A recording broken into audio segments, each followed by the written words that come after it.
Татьяна, 12 апреля вы принимали участие в конференции ОБСЕ, посвященной безопасности журналистов.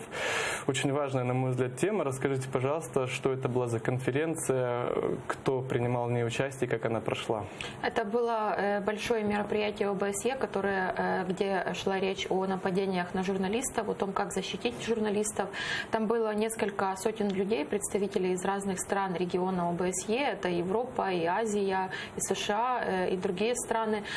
Собственно говоря, на конференции были родственники убитых журналистов, были коллеги, были журналисты, которые сами становились объектами нападений. То есть было, например, выступали представители из Мальты, из Словакии, тоже были коллеги убитого журналиста Павла Шеремета, дело которого, к сожалению, до сих пор еще не расследовано. Мы не знаем, кто совершил это убийство. И коллеги из России, из «Новой газеты», которые тоже подвергаются угрозам и нападениям. То есть много очень журналистов, которые рассказывали, делились своими историями, расследованием. И представитель ОБСЕ по свободе медиа Арлем Дезир, он озвучил такую статистику, что в регионе ОБСЕ за последние 25 лет было совершено 400 нападений на журналистов, 85% из которых не расследованы. То есть, насколько я понимаю, обсуждение велось вокруг, в общем, проблемы журналистики. Ну, естественно, вы представляли Украину и, наверное, все-таки рассказывали больше о том, что происходит в Крыму, так как подавляющее большинство, наверное, скажем, нарушения и давления на представителей данной отрасли, то есть журналистики, происходит на сегодняшний день в Крыму. И, в частности, нам также известно из вашей страницы в Фейсбуке, что вы озвучивали обращение гражданской инициативы «Крымская солидарность» на этом мероприятии. Что это за было обращение, если могли бы рассказать после об этом? Этих самых больших и массовых в истории Крыма арестов и обысков, которые произошли 27 марта, когда было арестовано 23 человека, Крымская солидарность выпустила обращение, где она обратила внимание на то, что среди этих всех задержанных было также 3 гражданских журналиста. Это Рустем Шейхалиев, Осман Арифмеметов и Ремзи Бекиров. И я также напомню, что уже больше года за решеткой находится еще один гражданский журналист Нариман Мемедеминов.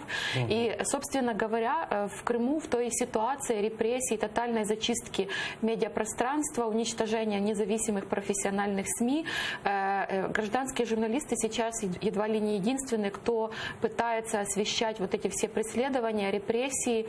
И мы видим, что как раз волна этих всех арестов и задержаний, которая прошла в Крыму, она была нацелена именно, большинство этих людей, которые были арестованы, были активистами движения «Крымская солидарность». Более того, несколько из них даже были гражданскими журналистами. И как раз «Крымская солидарность» выпустила объявление, в котором она призвала украинские, российские, международные организации обратить внимание на эту ситуацию, выразить поддержку гражданским журналистам Крыма, а также, например, включить их в профессиональные журналистские союзы и озвучивать эту тему на международной арене, мониторить. И мы, в принципе, наша организация, реагируя на этот призыв, мы считаем это очень важным.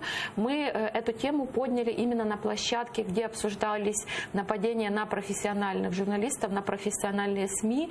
И так как в Крыму практически не осталось независимых профессиональных журналистов, мы считаем, что признать роль гражданских журналистов в данной ситуации очень важно. Именно поэтому мы озвучили эти факты преследования гражданских журналистов и блогеров в Крыму и призвали представителя ОБСЕ по свободе слова Арлема Дезира тоже сделать заявление в их поддержку.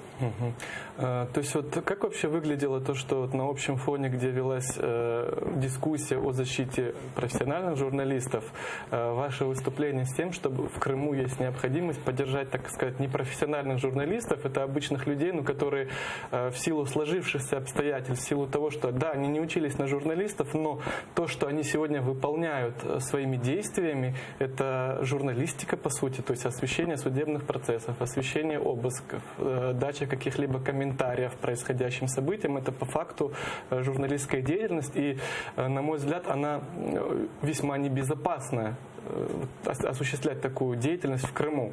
Как отнеслись на данном форуме ОБСЕ к тому, что вот вы предложили включить этих людей, которые, по сути, не профессиональные журналисты, но чтобы их интересы тоже поддерживали вот на таких площадках?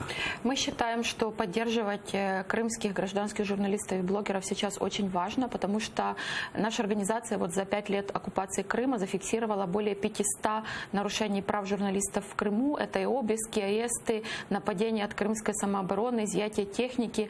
Это волна, скажем, отказов в перерегистрации ряда изданий, когда фактически независимая журналистика профессиональная была вытеснена за пределы Крымского полуострова. И сейчас действительно гражданские журналисты заполнили эту нишу. То есть когда проходят обыски, аресты, политически мотивированные судебные процессы, они едва ли не единственные, кто находится на месте, кто делает видеостримы в социальные сети, на свои блогерские странички. Некоторые из них сотрудничают со СМИ, тоже пишут для них материалы. И для нас эта работа является очень важной. Более того, на этом мероприятии присутствовал Сергей Томиленко, это руководитель Национального союза журналистов Украины, и он сказал, что Национальный союз журналистов готов принять крымских гражданских журналистов, особенно тех, кто сидит за решеткой, кому важна такая поддержка, в свои члены, выдать им удостоверение журналистов.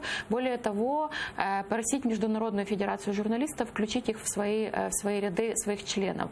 Я даже скажу более того, некоторые из гражданских журналистов, например, Ремзи Бекиров, у него было как раз удостоверение профессионального журналиста от интернет-издания Грани.ру.